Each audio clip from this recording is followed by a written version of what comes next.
Boa tarde a todos e todas. É com imensa satisfação que nós recebemos hoje, como conferencista, a conferência de encerramento, a professora doutora Maria da Natividade Carvalho Pires, de Portugal, que vai nos brindar, né, com uma conferência cujo título é Literatura e Cinema, um século de releituras para crianças de ontem e de hoje. A mediação da mesa está a cargo de duas professoras também muito amigas e muito queridas, professora Ângela Balsa, de português, professora Diana Navas, da PUC de São Paulo, professoras doutoras com pesquisas assim, incomensuráveis em termos de contribuição aos estudos de literatura infantil, juvenil, de leitura.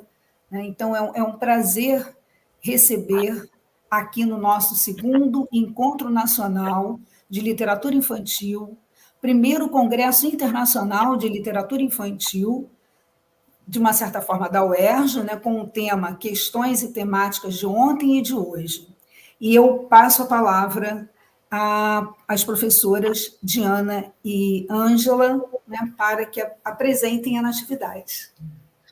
Boa tarde a todos, a todas. Primeiramente, Regina, eu gostaria de agradecer imensamente o convite por estar aqui novamente neste encontro tão bem organizado, tão bem preparado e com apresentações tão ricas, que é uma satisfação poder ser convidada para fazer parte deste evento, e também a oportunidade de conhecer duas professoras cujos trabalhos eu admiro muito e ainda não tinha tido a oportunidade de conhecê-las pessoalmente, se é que a gente pode chamar isso, por enquanto, de pessoalmente.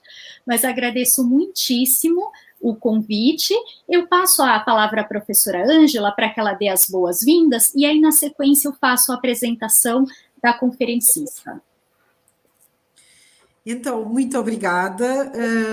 Boa tarde a todos e a todos. Cumprimento a Regina e a Diana, também não as conhecia pessoalmente, vamos considerar agora que sim.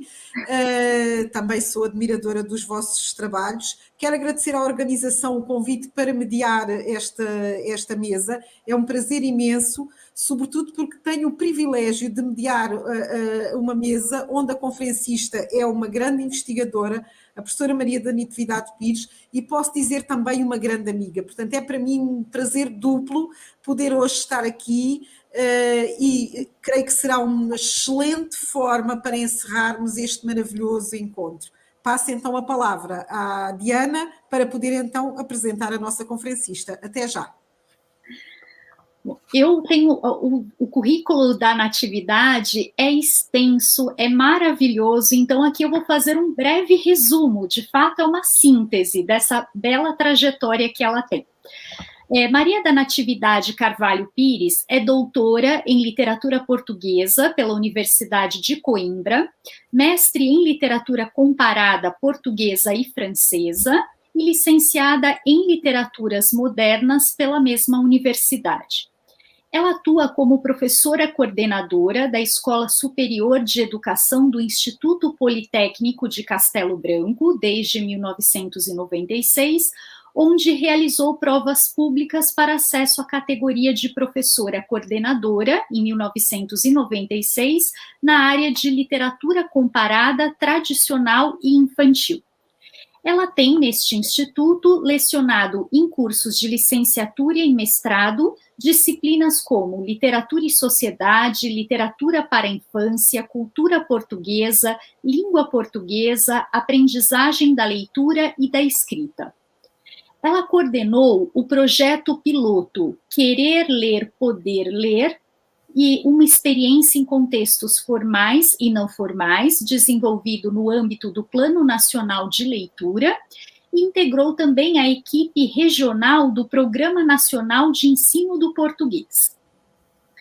Ela é também coordenadora, desde 2017, da licenciatura em Ensino do Chinês como Língua Estrangeira e da licenciatura em Português, protocoladas entre o Instituto Politécnico de Macau e o Instituto Politécnico de Castelo Branco, lecionando também várias unidades curriculares aos alunos chineses.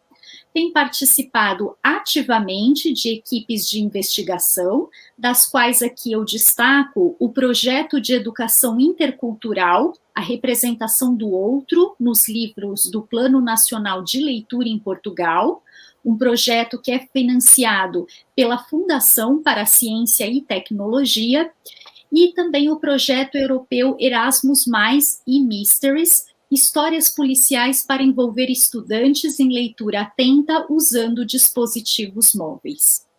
Tem apresentado comunicações em Portugal e no estrangeiro e tem muitos artigos publicados em revistas de especialidade.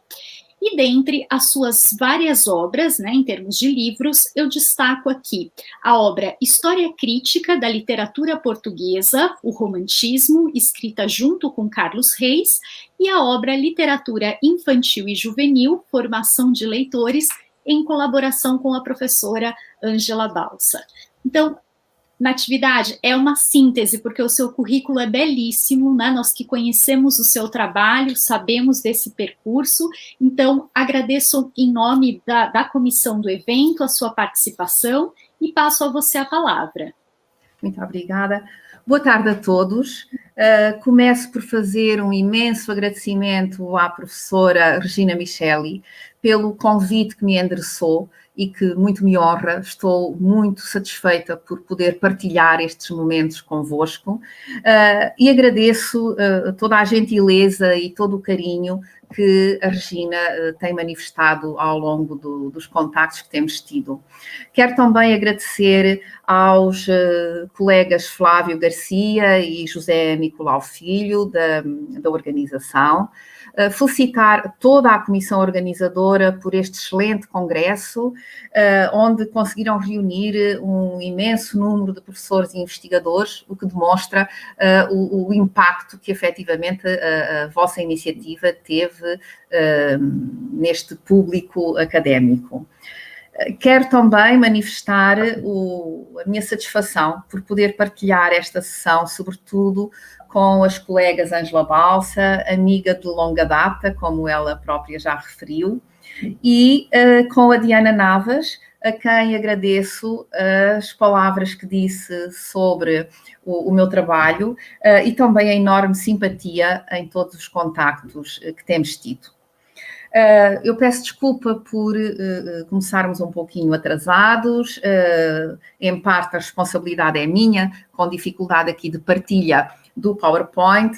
Eu gostaria de saber se toda a gente está a ver, se por acaso houver alguma dificuldade, agradeço que me digam. Então, a minha conferência tem por título Literatura e Cinema, um século de releituras. Na verdade, vou falar de releituras feitas há mais do que um século, ao longo de mais do que um século. Veremos como. Na última conferência deste congresso, retomo temáticas tradicionalmente presentes na literatura para crianças, as quais nos chegam logo através dos contos tradicionais, e que comprovam como elas acompanham o passar dos anos e de gerações, a par dos temas fraturantes dos quais a colega Ana Margarida Ramos nos falou na conferência de abertura. Reencontrar no cinema histórias que várias gerações conheceram apenas pela palavra, pela leitura, atesta claramente o sucesso dessas histórias e como elas alimentam o imaginário de crianças do século XIX, do século XX e do século XXI. Vejamos algumas problemáticas relacionadas, sobretudo, com o crescimento emocional, social e ético da criança, que percorrem textos narrativos de várias épocas. A curiosidade pelo desconhecido, os medos desse desconhecido, a coragem para enfrentar aventuras, a descoberta da sexualidade, a conquista da autonomia, a relação com a figura materna, a procura da identidade, enfim, tudo isto e outros desafios na passagem da infância à vida adulta, onde há perdas e há conquistas. Apresento agora, a título de exemplo, algumas edições. Bom, antes de apresentar essas edições recentes de algumas obras que selecionei, mostro-vos aqui estas fortes problemáticas em obras publicadas no final do século XIX e no início do século XX. E vamos ver como elas persistem no século XXI. Não é? A título de exemplo, apenas, selecionei A Pequena Sereia, de Hans Christian Andersen, como a primeira edição em 1837. A Rainha das Neves, também de Andersen, editado pela primeira vez em 1844. Alice no País das Maravilhas, como a primeira edição em 1865. E, um último exemplo, Peter Pan, com uma primeira edição em 1911. Ora, eu associei algumas das problemáticas que elenquei antes a estes 4 exemplos de textos que têm percorrido o interesse de muitas gerações. E apresento agora algumas capas que apenas ilustram, efetivamente, a permanência destas histórias na sociedade atual e, portanto, junto das crianças contemporâneas. São apenas alguns exemplos que apresento brevemente. Neste caso da Alice no País das Maravilhas, chamo a atenção para o facto de termos aqui 3 edições já de 2020, sendo uma delas uma adaptação em banda desenhada. Peter Pan, não sei se tiveram a oportunidade de dar atenção suficiente às capas, porque a verdade é que as capas de todas as obras referidas, só por si, demonstram diferentes olhares sobre a representação da personagem e o contexto onde se movem, quase sempre com menor tensão dramática do que no texto original. Natividade, estás-me a ouvir? Sim, sim. Peço desculpa, houve aqui alguma confusão. Vais tu partilhar o PowerPoint? Sim. Nós não estamos a ver o PowerPoint. Peço desculpa então. Então, nesse caso, tenho que voltar atrás. Sim. E tenho que compartilhar. Partilha. Mais vale perdermos um bocadinho, mas temos... Sim, claro. Claro.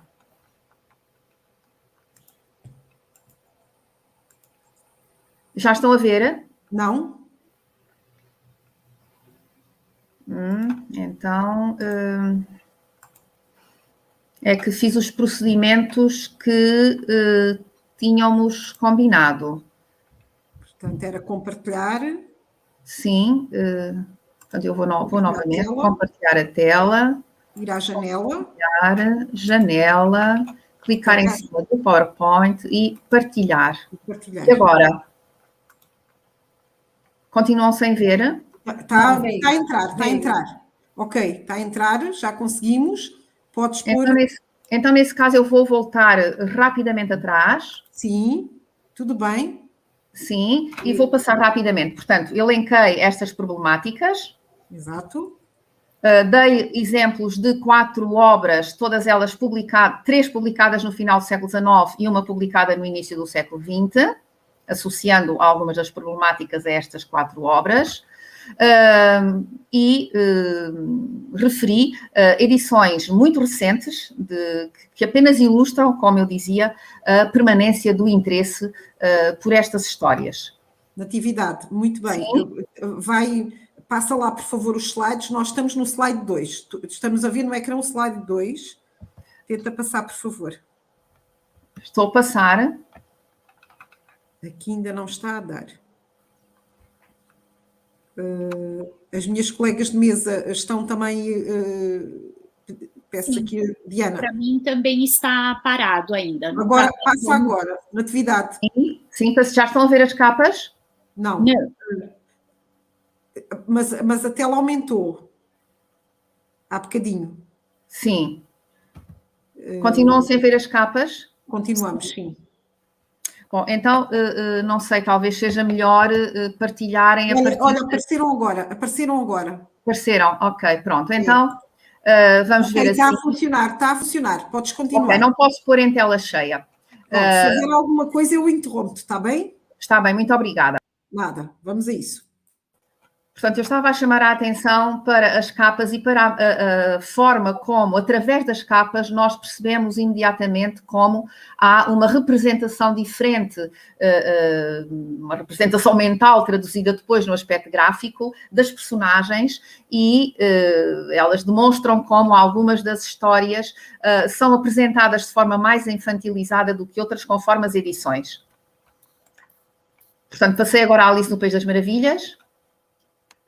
E estava a referir-me, portanto, a estas 4 edições, 3 delas já de 2020, sendo que esta que estamos a ver aqui em baixo é uma adaptação à banda desenhada, o que é também interessante porque comprova como estas leituras destes textos têm suscitado adaptações que eu não estou a defender as adaptações, mas chamo a atenção para o facto de elas revelarem também o interesse de fazer chegar, por vezes, a crianças mais jovens, a um leitor mais jovem, textos que poderão ser só acessíveis a leitores em início de adolescência.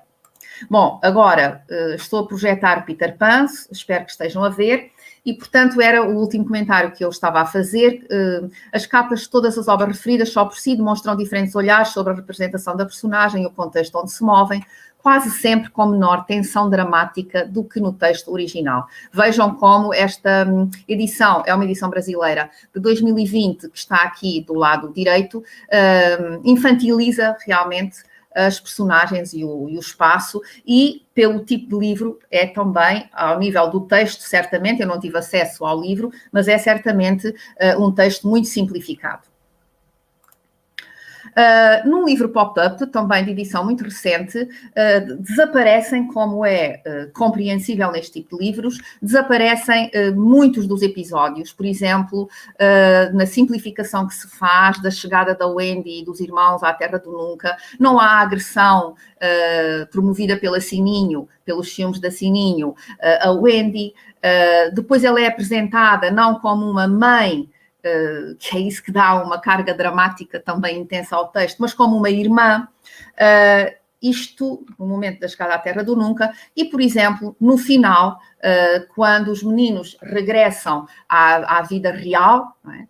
Também desaparece o drama do esquecimento, desaparecem as saudades de casa, a reação negativa de Peter ao facto de Wendy e os irmãos quererem voltar para casa. Portanto, tudo é muito simplificado. Nestas edições mais recentes, o que nós verificamos é que o interesse em fazer chegar estas histórias a um público mais jovem leva realmente a essa simplificação.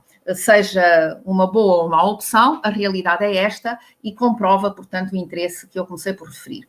Vejamos agora apenas algumas imagens de adaptações cinematográficas extremamente conhecidas, pelo menos penso que no Brasil também, em Portugal são extremamente divulgadas estas edições, neste caso da Pequena Sereia.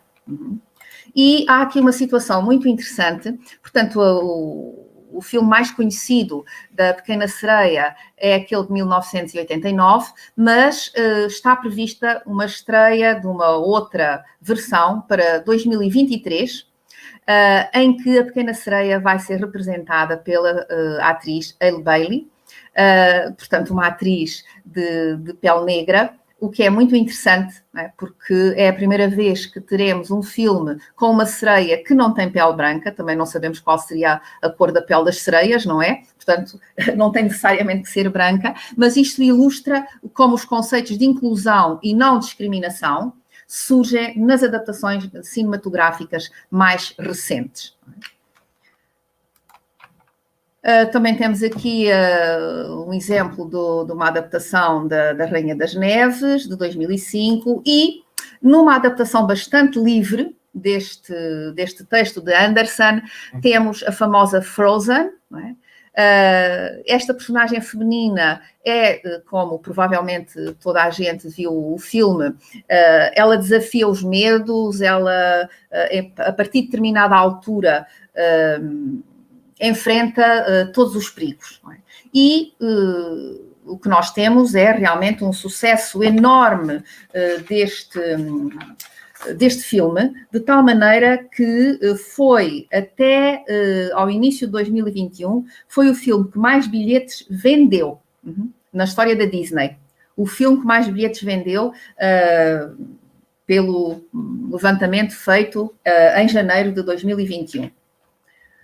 Ora, passando a Alice no País das Maravilhas, eu apresento aqui uma ilustração original, foi alvo de várias adaptações cinematográficas e ela reaparece em 2010 com uma continuação da história, pensada e realizada por Tim Burton, a qual decorre com a protagonista já com 19 anos, revivendo a experiência da infância, mas sendo colocada perante novos desafios que irão determinar a sua vida como mulher independente, abordando questões de género, ausentes da obra original, as quais problematizam a dependência social, familiar e económica da mulher.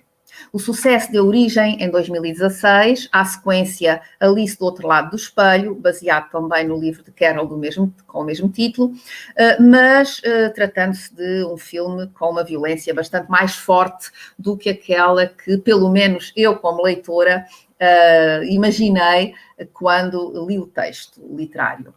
E temos aqui uma imagem que retirei, portanto, um frame que retirei da versão 1951 e depois esta Alice mais crescida que volta ao País das Maravilhas e vai continuar a descobrir a sua identidade, assim como a pequena Alice faz no texto de Lewis Carroll. Ora, destacamos, de entre essas histórias de ontem e de hoje, o texto Peter Pan de James Barrie e as adaptações cinematográficas. A personagem Peter Pan, criada por James Barrie em 1902 e com reaparições em diversos textos para teatro na primeira década do século XX, torna-se conhecida sobretudo depois da publicação em 1911 do romance Peter e Wendy, depois conhecida apenas por Peter Pan, e está presente numa multiplicidade de situações narratológicas, com metamorfoses literárias e multimodais. Centrar-nos-emos apenas na relação do texto literário Peter Pan com adaptações a narrativas fílmicas. Os outros foram exemplos de como estas relações têm existido ao longo das últimas décadas. Irei abordar 4 adaptações cinematográficas, mas para já vamos problematizar alguns aspectos da relação literatura e cinema. Se ficção é algo intrinsecamente ligado à narrativa literária, neste caso a ficção é tanto mais importante quanto ela é determinante para a oposição entre dois mundos internos à diegese. Essa oposição permite-nos perceber até que ponto a imaginação é um elemento imprescindível no desenvolvimento do ser humano, permitindo descodificar, conscientemente ou não, as pulsões mais íntimas do indivíduo. O aumento do interesse pela novela multimodal coincide com a descoberta da ciência cognitiva, que coloca em pé de igualdade a visão e a linguagem como base do pensamento.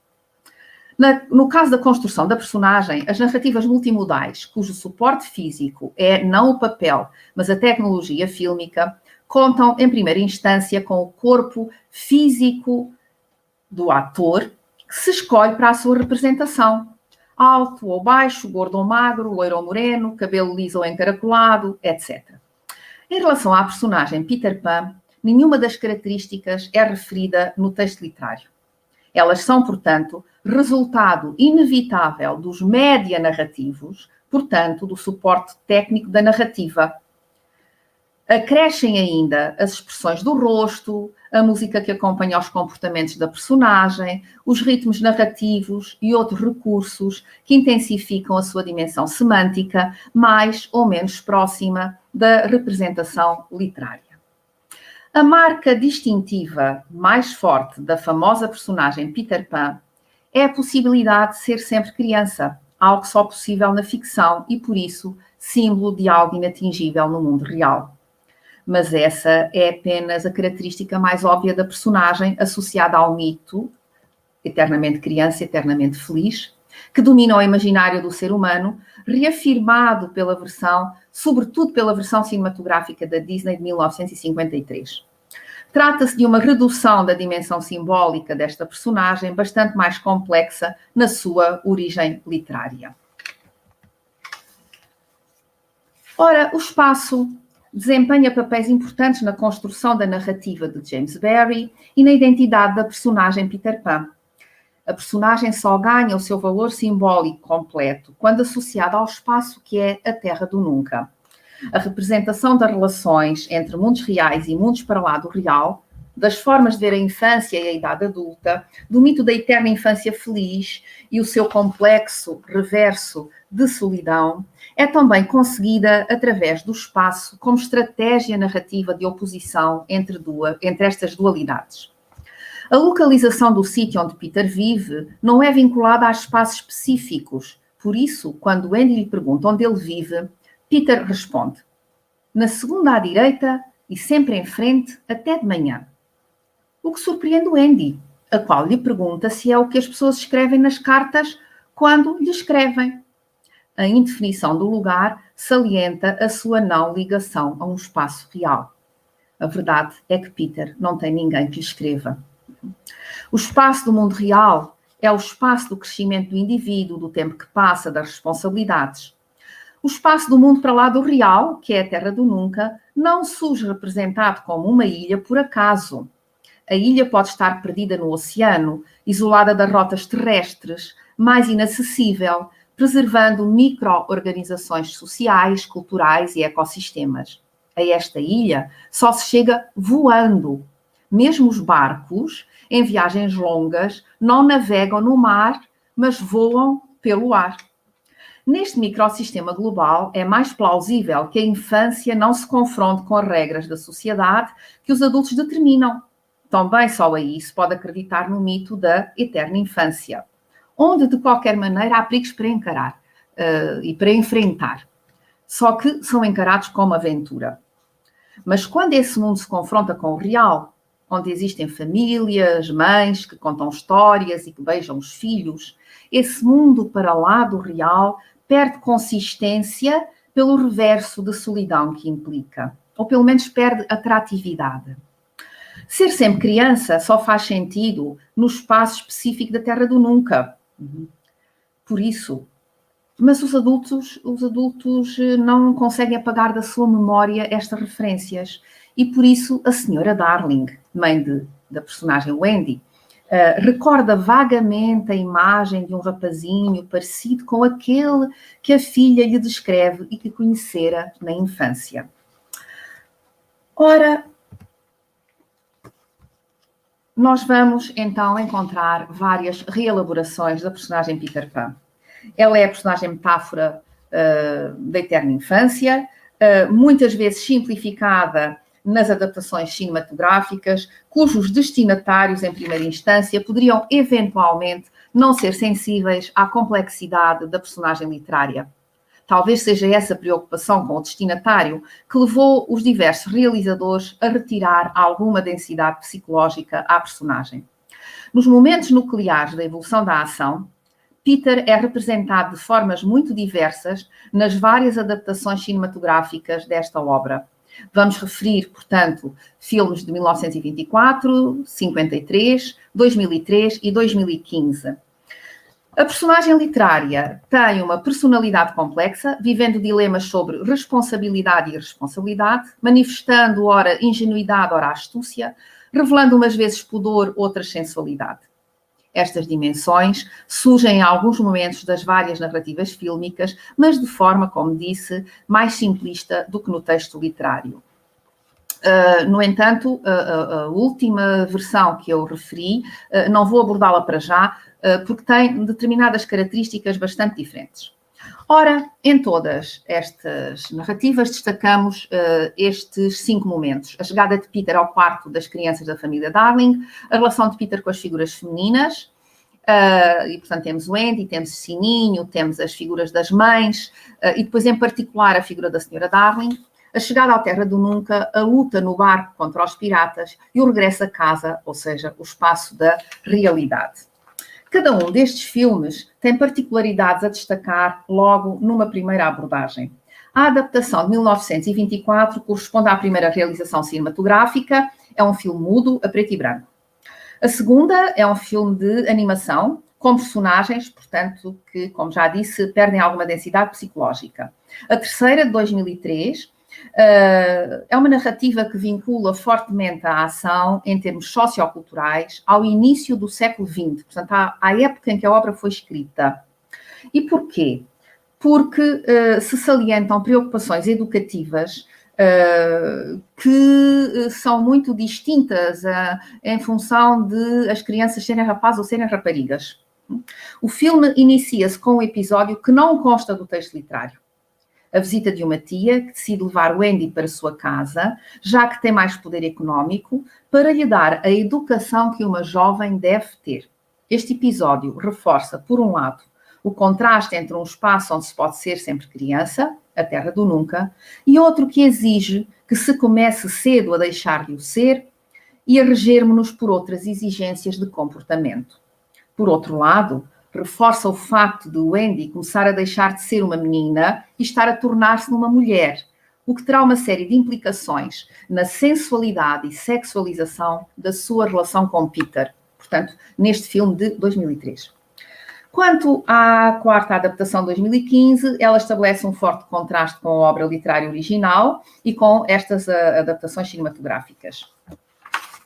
Carlos Reis fala da sobrevida da personagem e esta sobrevida assume aqui contornos de uma reelaboração mais distante da personagem literária do que acontecera nas anteriores adaptações.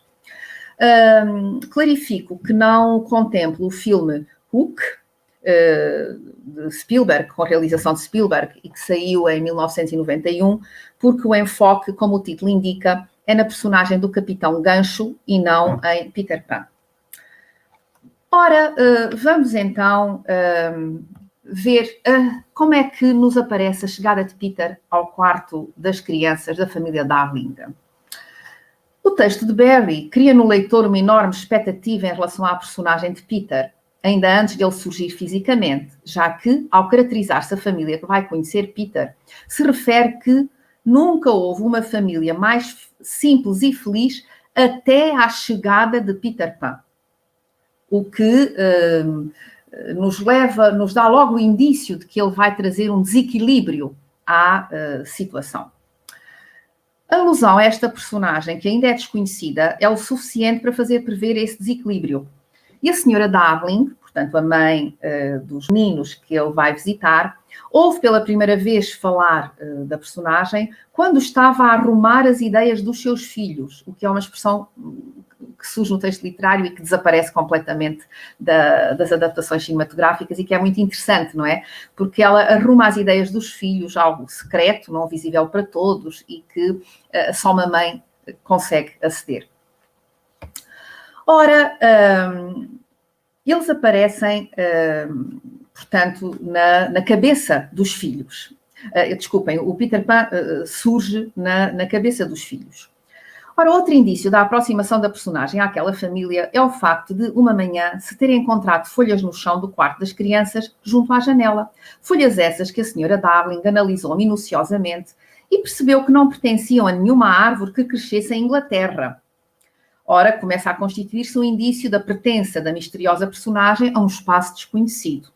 Numa noite, a mãe adormeceu no quarto das crianças, as janelas abriram-se de par em par, um rapazinho saltou para o chão e a senhora Darling acordou. Dá um grito e será a primeira a vê-lo. Depois tudo sucede muito rapidamente. O rapaz salta da janela, a senhora Darling pensa que ele caiu e morreu, mas não existe corpo nenhum no chão e, olhando o céu, ela vê apenas uma estrela cadente. O mistério adensa-se, porque dentro do quarto ficou a sombra do rapaz, que ela decide guardar dobrada numa gaveta. Ora, é precisamente por isso que Peter vai voltar. Ele quer recuperar a sua sombra. Ora, como é esta entrada, então, no quarto das crianças? Como é que ela é representada nas narrativas fílmicas? Nesta de 1924, Peter entra curioso no quarto das crianças com alguma hesitação, colocando primeiro, cautelosamente, como podem ver, não é? apenas um pé do lado de dentro do parapeito, numa atitude receosa e com ar desprotegido. A sua figura, ver-se-á mais à frente, melhor, é efeminada, o que retira alguma sensualidade à personagem. Aliás, o papel é representado por uma atriz, uma rapariga, que é Betty Bronson. Na adaptação de 53, Peter é uma criança 100 metros. Vejam como é diferente a maneira como ele entra. Não hesita, não é? Entra abruptamente com a maior das irreverências. E isto é claramente elucidativo de como o Peter aqui é apresentado.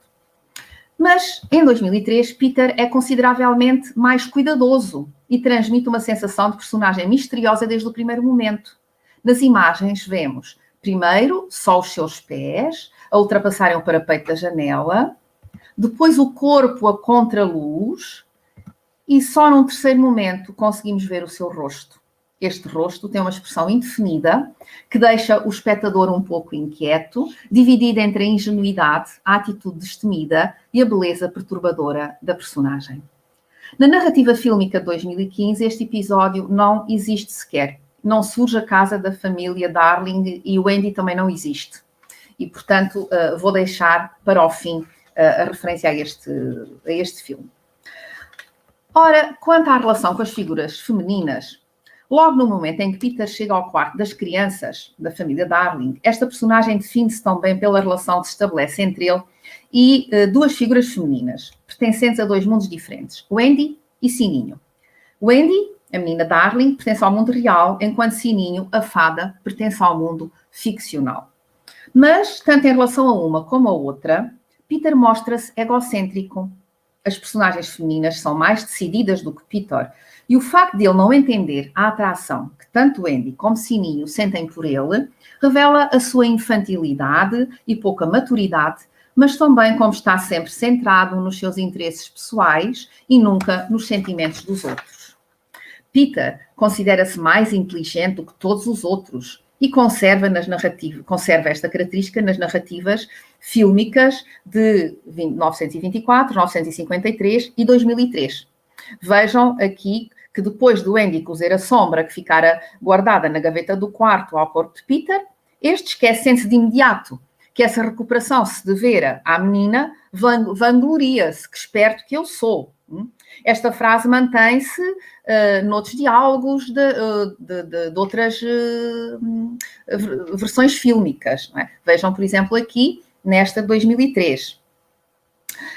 Em 53, o Peter não diz esta frase, mas acaba por ser bastante autoritário e diz, vai lá, despacha-te, miúda, quando quer convencer a Wendy a ir embora. Ora, quando Andy pergunta a Peter se a mãe dele não recebe cartas a propósito da direção que ele indicara, ele responde que não tem mãe e considera até que se tratava de pessoas sobrevalorizadas. Mas o Andy comenta, Peter, não admira que estejas a chorar. Só que a reação do rapaz é de indignação, dizendo que não estava a chorar por causa das mães. Na verdade, um pouco mais à frente, quando diz que vive com os rapazes que se perderam, explica que são as crianças que caíram dos carrinhos de bebé quando as amas estavam a olhar para o outro lado. Ou seja, inferimos que não só as mães não se preocupavam, como nem sequer as suas substitutas o faziam, distraindo-se do que deveria ser a sua preocupação principal, cuidar das crianças. Por isso, a personagem Peter Pan se afirma como alguém sem progenitora. E na continuidade da narrativa literária, leremos que as crianças na Terra do Nunca só podem falar das mães quando Peter se ausenta. E quando eu refiro que aqui no filme 2003 há uma relação ambivalente, é porque há esta rejeição em relação à figura das mães de uma forma abstrata, mas a verdade é que o Peter sente alguma atração pela senhora Darling, não é? Que corresponde à figura de uma mãe idealizada. Ora, também em todas as narrativas, a personagem de Peter está tão distante de uma vivência social e familiar que não sabe o que é um beijo. Quando o Andy decide compensá-lo porque ele considera que as raparigas são demasiado inteligentes para caírem do carrinho e lhe diz que ele lhe pode dar um beijo, Peter não sabe o que isso é e oferece-lhe um dedal. Que é isso? Pergunta. O Andy responde. É assim, e dá-lhe um beijo. Mas Peter, mesmo sem essas experiências de manifestações de afeto, é sedutor. Ele diz, o Andy, com uma voz a que nenhuma mulher poderia resistir. Uma rapariga vale mais do que 20 rapazes. Ora, nas adaptações cinematográficas, só nesta de 24, o beijo se concretiza. E só nessa narrativa o beijo é um beijo na boca, como vemos aqui. Mas essa situação deixa as personagens alegres como outra brincadeira, sem constrangimentos. Pelo contrário, na narrativa fílmica de 2003, desculpem, em 53 também vemos esta admiração de Peter, mas o beijo na boca não se concretiza. No entanto, neste caso do filme de 2003, vejam como há aqui uma sensualidade acrescida na personagem Peter e na relação com o Andy. Peter sobe para a cama do Andy, onde ela está deitada, zangada com ele, coloca o seu corpo por cima do dela, sem lhe tocar, não é? Mas é nessa posição que lhe diz, o Andy, uma rapariga vale mais do que 20 rapazes. Ora, no texto literário, Peter senta-se aos pés da cama e bate-lhe ao de leve no pé, que foi a imagem que vimos em relação à primeira adaptação cinematográfica no filme, que é a preto e branco. Bom, o principal desejo de Peter é levar o Andy consigo para a Terra do Nunca, para ela poder contar histórias aos meninos perdidos. Contar histórias configura-se como o principal papel de uma mãe e Peter, apesar de rejeitar a figura materna, cede ao fascínio de ouvir histórias, assim como o Andy cede ao fascínio de o acompanhar para as contar. E é muito interessante este aspecto, o fascínio do Peter pelas histórias e o fascínio do Andy por contar histórias. Apesar das diversas refigurações, pronto, cá está a tal imagem que eu me referia, apesar das diversas refigurações da personagem nas narrativas fílmicas, as principais características que a definem na sua criação literária, portanto, como personagem literária, mantêm-se. A infantilidade, a presunção, a inconsciência, o egocentrismo, mas também a delicadeza, desculpem, há aqui um erro, portanto, delicado, é o que devia estar aqui escrito, delicado, e a ingenuidade. Ora, vamos ver agora o que acontece com, portanto, realmente trata-se de uma personagem que é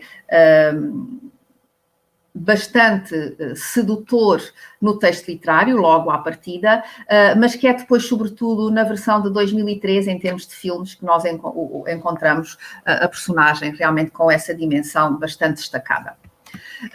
Quanto à chegada à Terra do Nunca, este é um espaço de natureza exuberante, para o qual se olha quase como um espaço idílico, mas a verdade é que ele não é isento de perigos. Há piratas perigosos, existe entre eles o Capitão Gancho, que é o pior de todos, Peles Vermelhas, que são perigosos, a Fada Sininho, que também é traiçoeira. Ela tenta que os meninos matem a Wendy, por exemplo, porque tem ciúmes dela. Também existe um crocodilo ameaçador, portanto, não é propriamente um sítio onde tudo corra bem. Nesta chegada à Terra de Nunca, Wendy é atingida pela seta de um dos meninos perdidos, que são enganados pela Sininho. A Sininho diz-lhe, vem lá um pássaro grande, tem que o Peter quer que o matem. E vemos aqui a aflição de Peter quando vê Wendy caída no chão. Mas, reparem agora, no filme de 53, Peter salva o Andy de cair violentamente na Terra do Nunca. Portanto, o dramatismo aqui da chegada à Terra do Nunca em grande parte desaparece. A menina parece-lhe cair desprotegida, mas Peter voa, pega nela e nada de mal acontece. Pelo contrário, no filme de 2003, a menina é efetivamente atingida pela seta, os meninos ficam muito assustados quando percebem que afinal aquilo não era um pássaro E o Peter chega e vai entusiasmadíssimo dizer-lhes que trouxe alguém para lhes contar histórias, porque ainda não viu a Wendy caída no chão. Ficam todos aflitos, não é?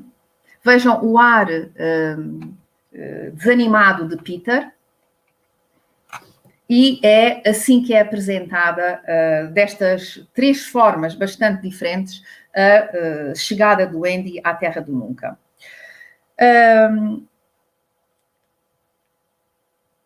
Contar histórias, portanto, está no cerne da simbologia da presença de Wendy junto dos meninos perdidos.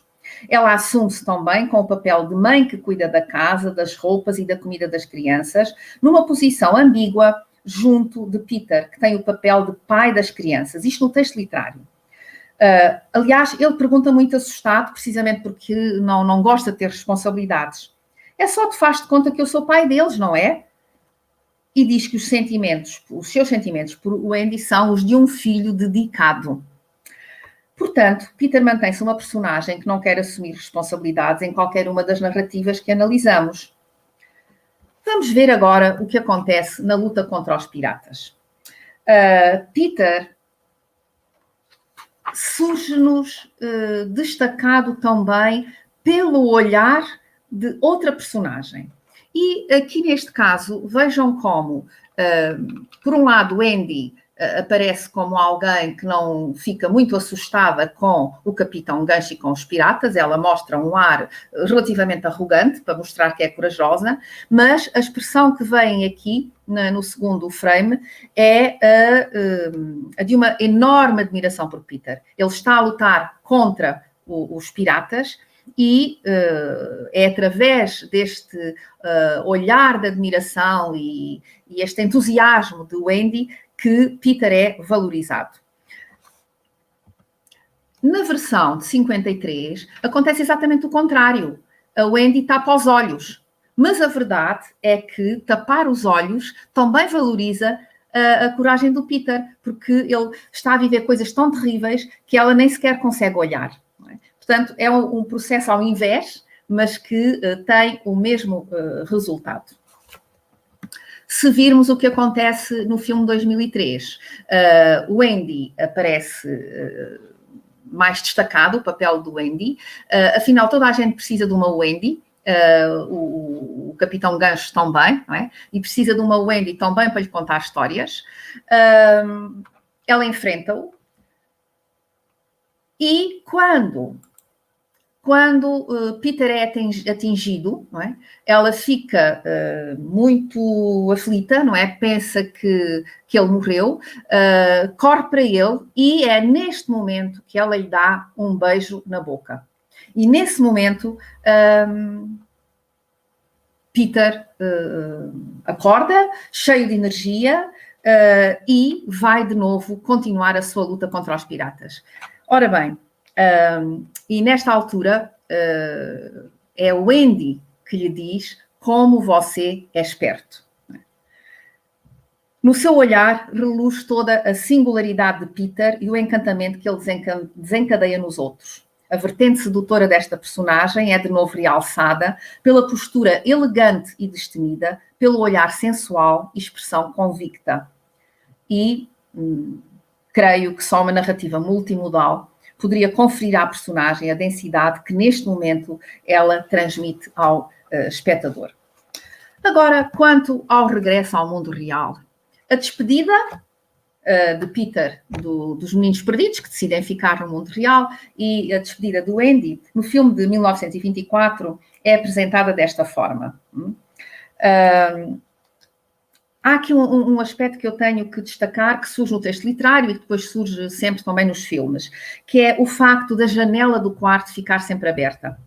É isso que permite que os meninos regressem a voar, mas isso mostra também como a mãe de Wendy e dos irmãos de John e Michael acredita que eles vão regressar. O amor dela é tão grande que, por muito tempo que eles estejam longe, ela vai sempre esperar que eles regressem.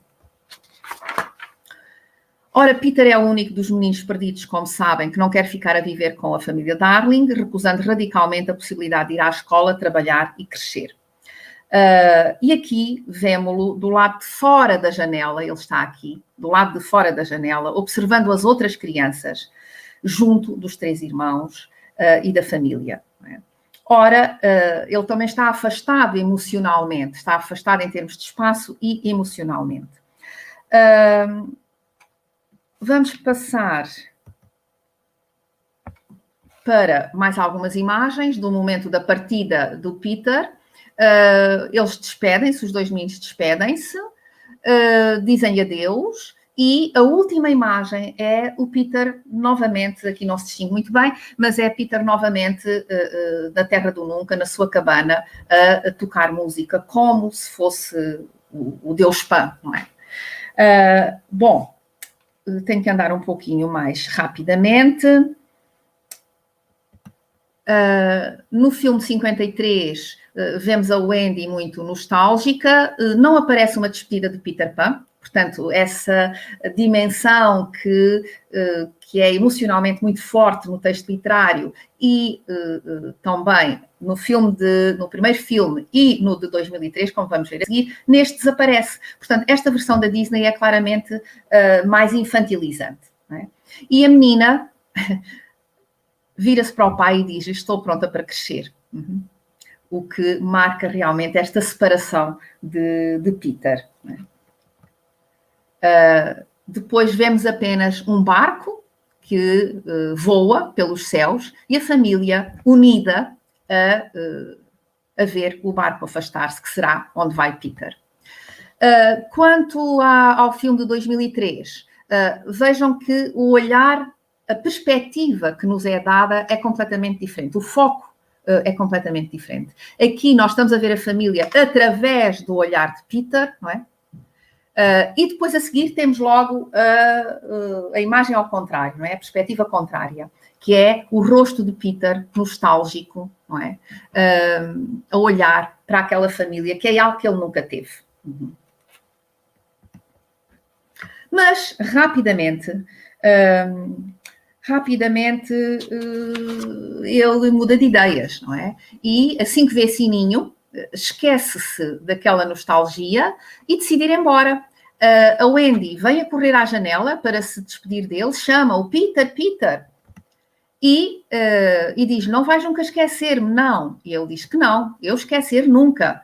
Vou voltar em breve para ouvir histórias, mas vejam de novo o egocentrismo do Peter a revelar-se, ouvir histórias sobre mim. A personagem ganha, portanto, contornos mais fortes ainda de egocentrismo. Curiosamente, esta parece ser uma das dimensões que os adultos também desculpabilizam e acham até sedutora. Todas as adaptações cinematográficas em análise ignoram o final do último capítulo da obra literária, que é, em termos de narratologia e mundos ficcionais, o mais interessante, na minha opinião.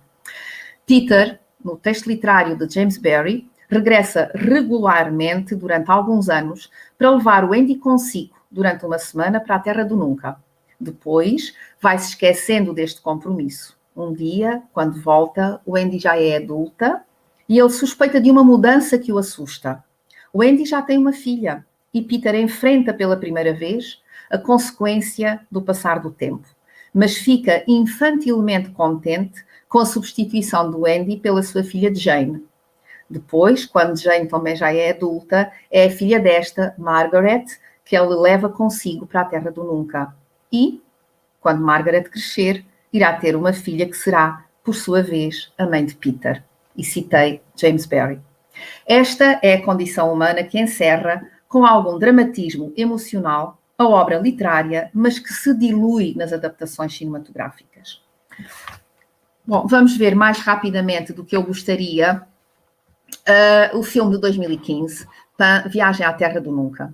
E há, logo no início, uma enorme diferença nesta história que se conta de Peter Pan, que não é realmente a história de Peter Pan, afasta-se bastante do texto de James Barrie, mas mostra como ele continua a ser uma referência cultural na atualidade. É a única versão em que surge a mãe de Peter. E que o tem que abandonar porque é perseguida e vejam, ela dá-lhe um beijo e diz: espero pelo dia em que poderei voltar para te explicar tudo. E isto vai mudar completamente a perspectiva de Peter sobre as mães e vai mudar completamente a sua maneira de ser. Portanto, nós vamos encontrar um Peter Pan que ultrapassa todo o egocentrismo do Peter Pan de James Barrie. E isso é desencadeado precisamente por uma vaga memória da sua mãe, por ele acreditar que a mãe vai voltar para o levar. Existe um hiato temporal na narrativa fílmica, um hiato de 12 anos. Portanto, durante a Segunda Guerra Mundial, entramos num orfanato onde muitos meninos estão perdidos, mas uma das crianças descobre o processo de entrada de Peter nesse orfanato e lê-lhe uma carta que a mãe deixara escrita, onde lhe dizia que ansiava pelo dia em que voltaria para o levar consigo e que iriam voltar a ver-se um dia neste mundo ou noutro, o que comprova que ele tinha razão em acreditar que a mãe o amava. Imprevistamente, uma noite é levado à força por piratas, mas promete ao seu amigo que fica no orfanato que não o irá esquecer. Peter chega à Terra do Nunca num navio voador e não voando por si próprio, como acontece no texto de Barrie e nos outros filmes. E encontra uma outra face desse espaço que agora nada tem de encantatório. Numa terrivelmente profunda e escura mina, confronta-se com a exploração de milhares de seres humanos, adultos e crianças. O facto da Terra do Nunca, neste primeiro momento, ser apresentada ao espectador não com uma natureza exuberante, mas através deste espaço das profundezas da Terra, destaca o papel do espaço na construção da narrativa. Não é o mundo ideal que alguma criança possa desejar, mas um espaço perigoso, de transição, que irá permitir a Peter descobrir quem é. Nesta narrativa, os recursos plurimediáticos ganham significados que sofrem um processo de negociação na medida em que o texto interage com a experiência cultural e pessoal do leitor. Ora, o que nós vamos ver é que Peter nem sequer sabe o que é que se procura naquela Terra do Nunca. E ele pergunta o que é que estão à procura e respondem que estão à procura de poeira de fada. E há alguém que escraviza estes homens, que é precisamente o Capitão Gancho. Peter é um rapaz ingênuo e indefeso. Quando é chamado ao Capitão Gancho e ele lhe diz: estás com medo? Peter assume que sim, que tem medo, mas é precisamente por isso que nós vamos ver como ele se manifesta verdadeiramente corajoso, porque consegue ultrapassar o medo. O Capitão Gancho tem medo da chegada de um rapaz que nasceu do amor entre um príncipe fada e uma rapariga humana. E vamos saber que essa rapariga humana era a mãe de Peter. Entretanto, ele encontra um amigo que, desculpem, este não é o Capitão Gancho, este é um outro, o Gancho é uma outra personagem que vai aparecer. Pronto, é um homem malvado que domina a Terra do Nunca. Entretanto, ele encontrou um amigo que é o Gancho, que é escravo também e que arranjou uma maneira de fugir da Terra do Nunca. Só que ele recusa-se a fugir da Terra do Nunca porque percebeu que ali ele pode encontrar a mãe. Por aquilo que aquele homem malvado disse, percebeu que a mãe dele talvez esteja ali. E, portanto, ele diz-lhe: combinámos procurar a minha mãe, porque, entretanto, tiver essa conversa com o Gancho. Perante esta experiência tão traumatizante da sua chegada à Terra do Nunca, ele revela coragem e dignidade, não se deixando humilhar e tentando compreender o que se passa naquele espaço. A refiguração desta personagem constrói-se também na sua relação com Tiger Lily, a princesa da tribo indígena, que em algumas traduções para português de James Barrie aparece como a Açucena Alaranjada. Ora, esta é a única personagem completamente vinculada à Terra do Nunca e é muito interessante porque certamente o realizador deste filme conhecia bem o filme de 2003, porque vejam que esta estratégia visual de aparecimento da mulher indígena é muito parecida com aquela que vimos à chegada de Peter ao espaço da casa da família Darling. Portanto, só que aqui é o inverso, não é? Aqui é o menino que chega ao espaço do nunca. E quem chega de forma abrupta junto dele é a princesa da tribo indígena, mas a verdade é que ela é que pertence àquele espaço. Não é? E ela explica-lhe que foi o seu povo que ajudou a mãe dele a esconder-se num outro mundo. Diz-lhe também que ele, se conseguir passar determinadas provas, poderá conseguir voar. Portanto, ele irá herdar uma parte das características mágicas por ser filho de uma humana e de um príncipe fada. Só que ele aí continua também à procura da sua identidade e diz: gancho, que raio sou eu? É o que acontece com a Alice no País das Maravilhas, por exemplo. Não é? Ela também já não sabe quem é quando cai pelo buraco abaixo. A verdade é que Tiger Lily e Gancho apaixonam-se. Há um momento em que os três conseguem fugir à perseguição do tal chefe malvado da Ilha da Terra do Nunca. A Tiger Lily diz que poderão ir até à Lagoa das Sereias e tenho que terminar, mas já não vou chamar a atenção para alguns pormenores, portanto, havia aqui alguns comentários que eu gostava de fazer. Entretanto, o Gancho tinha ido embora no seguimento de uma outra luta, mas não conseguiu abandonar os amigos. E a solidariedade é, na verdade, um valor que percorre toda esta narrativa fílmica. Peter fica contentíssimo por o seu amigo voltar para o ajudar, e vai haver um momento em que acontece o contrário. Peter esquece do medo que sente para ser ele a ajudar o amigo. A princesa indígena substitui em parte Wendy. Vejam o olhar dela e como este olhar nos faz lembrar também o da Wendy no barco, ao ver que Gancho salvou o Peter. E aqui é o encontro de Peter, finalmente, com a mãe, que lhe diz... Ela não aparece como uma figura humana, aparece como uma luz, apenas. E a verdade é que o Peter é verdadeiramente solidário, porque quando ele tem hipótese de ir buscar o amigo, ele volta ao orfanato e é isso que ele faz. Vai buscar o amigo e vai buscar os outros meninos do orfanato. Sendo que a Wendy... desculpem, a Wendy não, a Tiger Lily diz ao Gancho que já está em casa porque se apaixonou e, portanto, aceita ir viver para um outro mundo.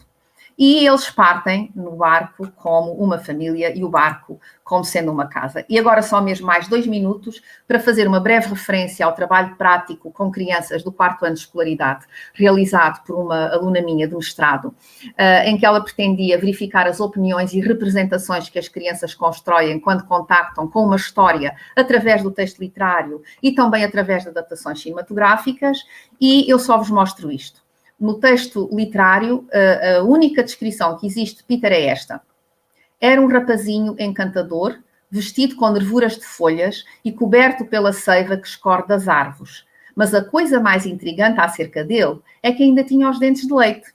Quando ele reparou que ela, a senhora Darling, era uma adulta, rangeu essas pequenas pérolas. Portanto, a descrição é isto. E agora, na estratégia que nós usamos, que foi... as crianças ouviram ler um excerto, não é? Da história, onde constava a parte que eu vos li agora, e pedimos depois para as crianças fazerem um desenho de Peter Pan. E o que é que se verifica é que elas são altamente influenciadas pela versão de 1953 da Disney. As crianças tinham visto, em contexto familiar, a maioria delas o filme, e todas aquelas que tinham visto o filme desenharam assim o Peter Pan. Não houve nenhuma representação significativa, houve quem desenhasse um menino sem pena e sem chapéu, um boneco normal, e essas eram as crianças que não tinham visto o filme. Portanto, comprova-se como as representações são claramente influenciadas, quase todas elas, pelas personagens do filme da Disney, que algumas crianças já tinham visto anteriormente.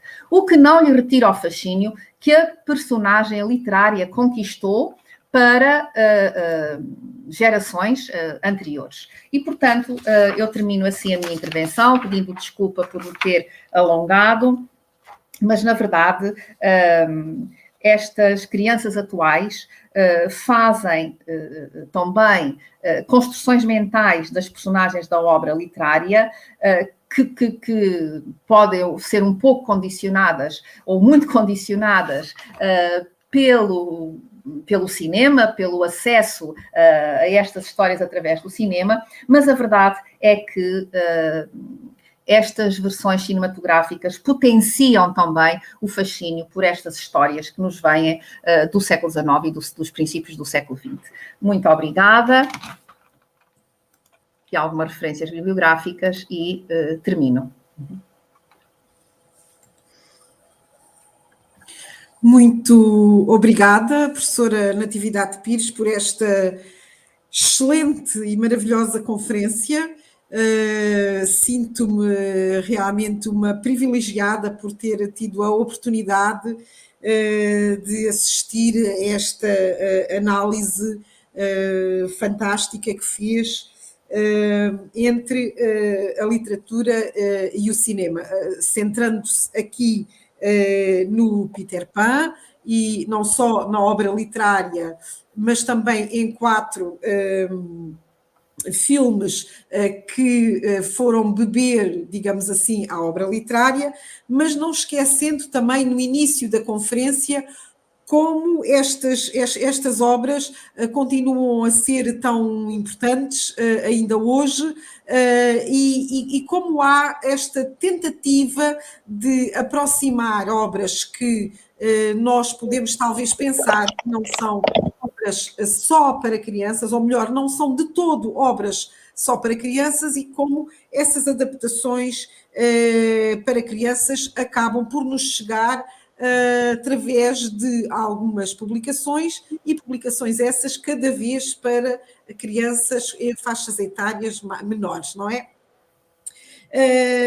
Portanto, eu gostaria agora de lançar o debate aqui na nossa conferência, e eu já tenho aqui uma questão no chat privado, e de todo modo, se calculo que depois me possam fazer chegar mais questões a este chat privado, ou talvez as pessoas também as possam colocar.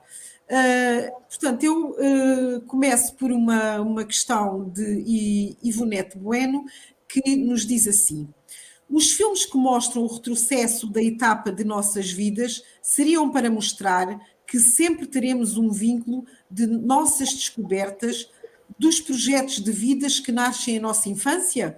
Eu vou repetir. Os filmes que mostram o retrocesso da etapa de nossas vidas seriam para mostrar que sempre teremos um vínculo de nossas descobertas dos projetos de vida que nascem em nossa infância? É uma primeira pergunta que Ivonete Bueno coloca aqui à professora. Bom, eu penso que essa questão vai além das relações entre literatura e cinema. Eu penso que não necessariamente, mas para um adulto pode ser entendido dessa maneira.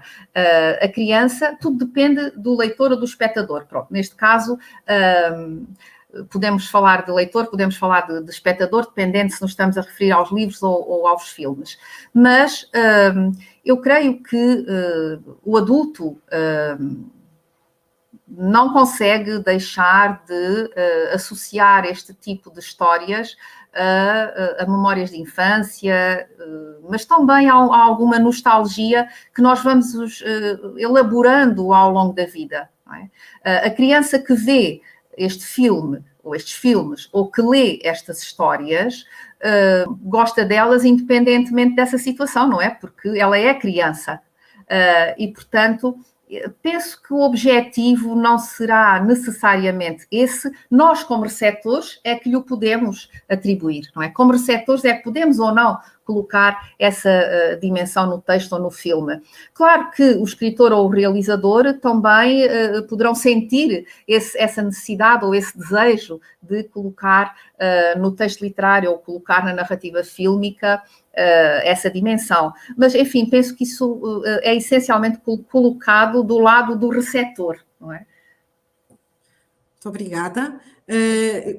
Pergunto às organizadoras se me podem fazer chegar mais algumas questões, porque eu aqui no chat privado não estou a vê-las neste momento, e enquanto espero por essa resposta, também gostava de colocar uma pergunta à professora Natividade, que é o seguinte: esta influência da indústria Disney nas crianças e até nos adultos, não é? E que se manifesta, por exemplo, nesses desenhos que essas crianças fizeram. Eu relembro um pequeno estudo que eu realizei aqui na Universidade de Évora, e já lá vão talvez 5 ou 6 anos, não sobre Peter Pan, mas sobre Pinóquio, quando pedi às minhas alunas que me descrevessem fisicamente Pinóquio, o Pinóquio que elas me descreveram foi realmente o Pinóquio também da Disney, não é? Portanto, eu gostaria de perguntar se nesta sua investigação que fez naturalmente para preparar esta conferência, se há aqui alguns aspectos que foram realçados sobre esta influência da indústria Disney, de alguma forma, na perpetuação destas narrativas, não é?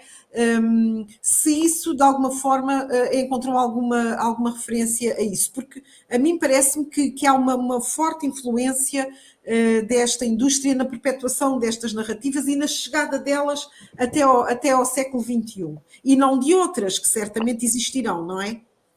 Sim, sim, sem dúvida, porque se por um lado nós poderemos considerar que esta vinculação da representação, neste caso, já deu aí o outro exemplo, não é? Eu falei de Peter Pan, mas a Ângela deu o exemplo do Pinóquio e encontraríamos provavelmente outros. É verdade que há algum condicionalismo na imagem que as crianças criam da personagem, mas por outro lado, realmente estas versões da Disney têm tido um papel importantíssimo na transmissão da história, porque uma história no texto original, como a de Peter Pan, efetivamente é um texto muito extenso, é um texto relativamente complexo e, portanto, não chegaria de certeza a crianças de uma faixa etária de 6 ou 7 anos. Nunca chegaria a essas crianças. Portanto, estas adaptações cinematográficas, e inclusive as adaptações em livro, eu dei 1 ou 2 exemplos logo no início, não é? As adaptações que surgem do texto literário, simplificando-o, claro que lhe retiram a qualidade literária, retiram-lhe densidade emocional, portanto, não podemos compará-las com a qualidade do texto literário de James Barrie, mas são muito importantes para a transmissão e a preservação destas histórias para as crianças do século XXI. Não é? E, na verdade, é uma forma de um público mais infantil também ter acesso a uma história que tem ingredientes que atraem imenso crianças muito pequenas, e que através do texto literário não chegariam lá, porque obviamente não iriam pegar num texto com 300 páginas, sem ilustrações e com uma linguagem relativamente complexa, não é? Portanto, eu penso que sim, são aspectos que condicionam talvez um pouco a imaginação em termos da representação das personagens, mas têm esse grande valor. Ok, muito obrigada, professora. Eu creio que a professora Diana queria ainda fazer um comentário antes de encerrarmos, porque o tempo está a escassear, não é? Diana, por favor.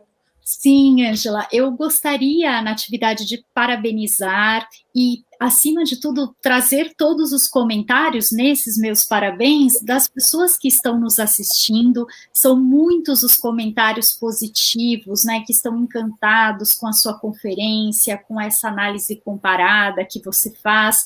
e de fato eu reforço, faço coro aqui junto com essas pessoas, porque de fato foi uma conferência riquíssima.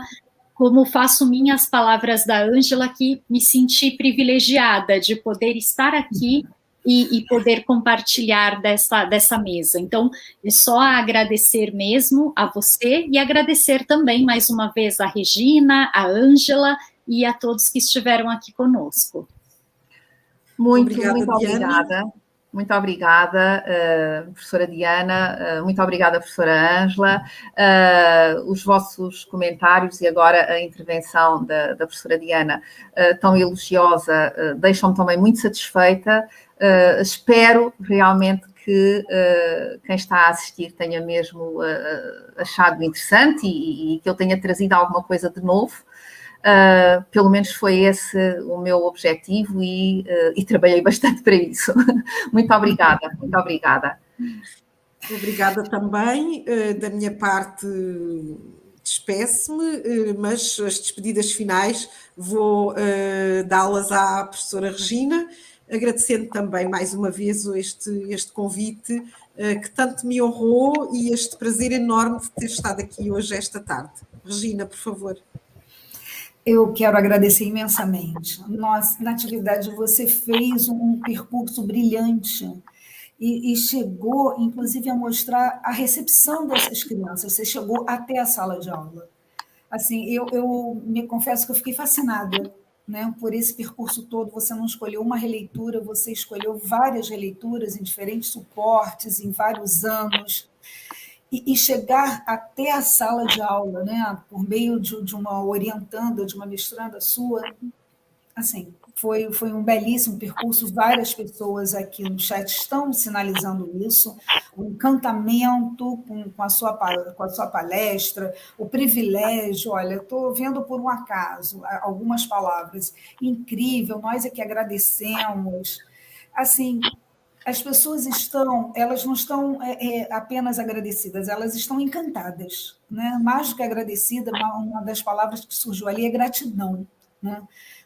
Receba nossa profunda gratidão mesmo por essa palestra brilhante, por esse conhecimento partilhado, por esse afeto também, essa forma tão delicada que você traz esse conhecimento. Olha, eu, assim, já conheço, né, tanto as suas obras, quanto você com Ângela. Eu tenho esse livro e tenho o privilégio de estar autografado, mas, assim, não posso deixar de registrar, né, a minha felicidade de ter você aqui e de ter a mediação da minha querida Diana, que é do nosso núcleo, do grupo de pesquisa, faz parte assim das atividades de forma muito próxima nesse empenho em prol da literatura infantil e juvenil, e Ângela Balsa, querida também, né, por ter fazer parte da comissão científica do Congresso, por apresentar seu trabalho também hoje no simpósio. Enfim, eu só posso manifestar a minha gratidão e a minha felicidade. Muito, muito obrigada mesmo, de coração. Muito obrigada também. Muito obrigada. Estou muito feliz com as palavras que a Regina disse depois da Diana e da Ângela. Muito obrigada e parabéns também por este evento extraordinário que têm organizado. Muito obrigada. Que o próximo seja presencial. Esperemos que sim. Muitos abraços. Muito grata, gente. Obrigada também à plateia, ao público que está aí nos assistindo e prestigiando. Muito obrigada. Muito obrigada ao público também. Até mais. Obrigada. Tchau. Adeus. Obrigada.